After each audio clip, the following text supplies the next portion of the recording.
The Royal Fleet Auxiliary, or RFA for short, is a civilian manned fleet owned by the Ministry of Defence, responsible for a variety of roles ranging from replenishment at sea, keeping ships supplied with fuel, munitions, food, and a variety of other things such as spare parts. Additionally, the RFA has the undertaking of supporting amphibious task groups with its Bay-class landing vessels, as well as participating in humanitarian missions such as disaster relief.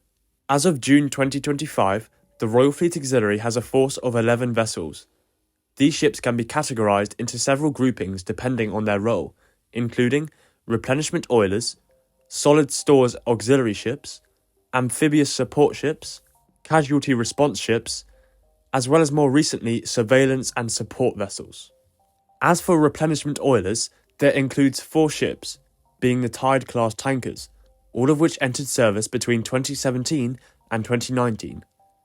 The Tide-class's primary function is to deliver liquid stores such as ship diesel and aviation fuel. But these vessels can and also do frequently deliver solid stores when required. However, this isn't their primary function, so there is a limited capacity in doing this. These ships are crucial as their ability to supply task forces and carrier strike groups in particular gives them a heavy amount of strategic importance, stretching the range of Royal Navy operations and increasing the longevity of deployments and combat operations. The Tide class have proved their reliability and functionality in recent deployments such as CSG-21, as well as currently as I speak, Operation High Mast, which includes RFA Tide Spring. A solid stores vessel is equally important for naval operations. The inverse of replenishment oilers, these ships are dedicated to carrying large volumes of non-liquid essentials, such as ammunition, food, medical supplies, and spare parts. As of 2020, 3 such vessels were in service, including RFA Fort Victoria and 2 Fort Rosalie class vessels. The Rosalie class ships were old, having entered service in the late 1970s. They were also incompatible for operations with the Queen Elizabeth class of aircraft carriers due to the fact they were designed to support smaller vessels with lower down refueling stations such as the Invincible class aircraft carriers. This issue was also faced by RFA Fort Victoria, but expensive modifications happened to fix this, and it was not deemed worthwhile to do the same for the Fort Rosalie class. As a result of this, both Fort Rosalie and Fort Austin were decommissioned as of March 2021 and were sold to the Egyptian Navy. This leaves RFA Fort Victoria to operate alone in the solid stores role. Fort Victoria was a part of a 2-ship class, along with RFA Fort George. However, the Strategic Defence Review of 2010, which prioritised short-term savings over long-term capabilities, decommissioned Fort George due to high operational costs, crew demands, and because she was in line for an expensive refit, making her vulnerable to cost-saving cuts. Fort Victoria is a capable ship by design, but a difficult ship in practice. The issues which plagued RFA Fort George linger with Fort Victoria, and in many ways are made worse due to increased age. Fort Victoria hasn't conducted a replenishment at sea since 2021, and has spent most of the time since then in refurbishment to try and ensure she can remain in service until 2028. These efforts included significant engine and structural upgrades. However, persistent backlogs have complicated things. As of 2025, Fort Victoria is in long-term layup after delayed maintenance. The Ministry of Defence stated that higher priority outputs have taken precedence. Such issues have only been exacerbated by funding uncertainty. A solid stores vessel is crucial for global naval operations. Subsequently, the Royal Navy has had to fall back on Allied assistance for this capability, which has been seen during the CSG-25 deployment, where the Norwegian vessel Maud has supported the Royal Navy operations logistically. The future of this capability lays in FSS, or Fleet Solid Support. This program includes 3 confirmed units, with the first of which hoped to be delivered by 2028, and the full force hopefully commissioned by 2032. These ships are to work alongside the Tide-class oilers and provide complete logistical support to the Royal Navy and its global operations. On top of this, the RFA operates 3 Bay-class landing vessels.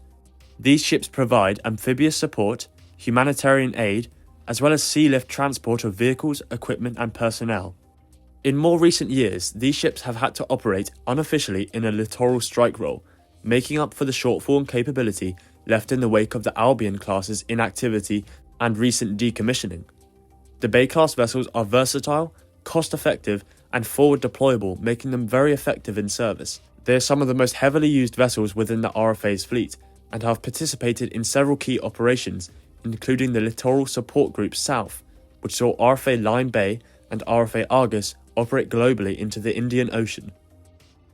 This brings us on to the RFA's casualty response ship, RFA Argus. Argus is officially designated under the role PCRS, which stands for Primary Casualty Receiving Ship. With a 100-bed medical complex capable of providing advanced medical care to injured personnel, she has proved her worth in theatres such as Afghanistan and Iraq, where her medical facilities proved highly valuable. Argus's out-of-service date was initially planned to be 2024, but shifting requirements necessitated that she was kept on, with her out-of-service date now expected to be around 2030. Similar to the Bay class, Argus has had to evolve to changing requirements, and as a result, Argus has operated increasingly in a littoral strike role. Both the Bay class as well as Argus have been instrumental in recent years in maintaining operational capability in the midst of the Albion class's inactivity. Both classes are expected to be replaced through the Multi-Role Strike Ship program, also known as MRSS, which aims to blend the requirements of the Albion class, Bay class, and Argus class into one singular ship design. However, uncertainty remains on how many ships of this program will actually be feasible. The first of these new ships is expected for somewhere around the early to mid-2030s, as design requirements haven't been finalised yet, let alone contracts. Despite the Bay class's projected decommissioning to commence by 2034, changing requirements could possibly see this service life extended, depending upon the delivery date of MRSS. The Royal Fleet Auxiliary also operates two surveillance and support vessels, one of which being RFA Proteus. Proteus operates as somewhat of a stopgap measure for the future MROSS program, which stands for Multi-Role Ocean Surveillance Ship. This role is around protecting critical undersea infrastructure like pipelines and communication cables, using unmanned underwater vehicles and ROVs. Proteus was rapidly acquired to fill the capability gap within that role, with the expectation that a more dedicated purpose-built platform will be built later on to further cement this capability. Comparatively, there is also RFA Stirling Castle, which is a part of the MHC program, which stands for Mine Hunting Capability.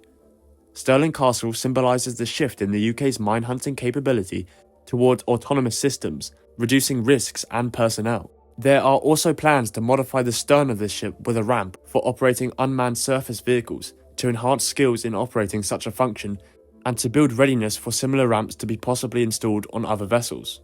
Stirling Castle represents a blueprint and a testbed for future involvement in the MHC program, equipped with drones, a helipad, and expected to utilise dual crews to enhance operational capability and reduce crew fatigue by rotating personnel. At some point in the near future, Stirling Castle is expected to be transferred from the RFA to the Royal Navy, which can be at least in part be blamed on the RFA's chronic sailor shortage. The Royal Fleet Auxiliary has sailor shortfalls across all of its ranks, and the recruitment drive is not replacing enough people who are retiring. This poses a serious threat to the RFA's ability to operate over a long time frame. Shortages have affected the capability for the RFA to operate lots of ships, with there only being enough manpower for an estimated half of the RFA's fleet to operate at once. This shortfall has had impacts across the board, including RFA Tide Race being placed in extended readiness. Such an issue needs to be tackled at the source to find a resolution, as pay within the RFA has become increasingly unappealing in comparison to civilian maritime careers, with RFA crews resorting to strikes in recent years in hopes to push a solution. This situation underlies decades of underinvestment and years of real-term pay decreases for RFA personnel due to wages not keeping up with inflation. Recent pay increases have helped partially resolve such issues. However, it's clear that the recruitment issue is a wider problem that needs to be tackled to ensure the RFA's ability to operate and function globally in support of the Royal Navy, as well as maintaining and upholding good standards and wages for its personnel. The Royal Fleet Auxiliary is adapting to maintain and expand a flexible and modern force, with a large emphasis on ensuring reliability by solving manpower retention issues. The RFA is engaging in key initiatives to strengthen areas of weakness in capability and expand areas that can facilitate future systems and in particular increased levels of automation in certain fields.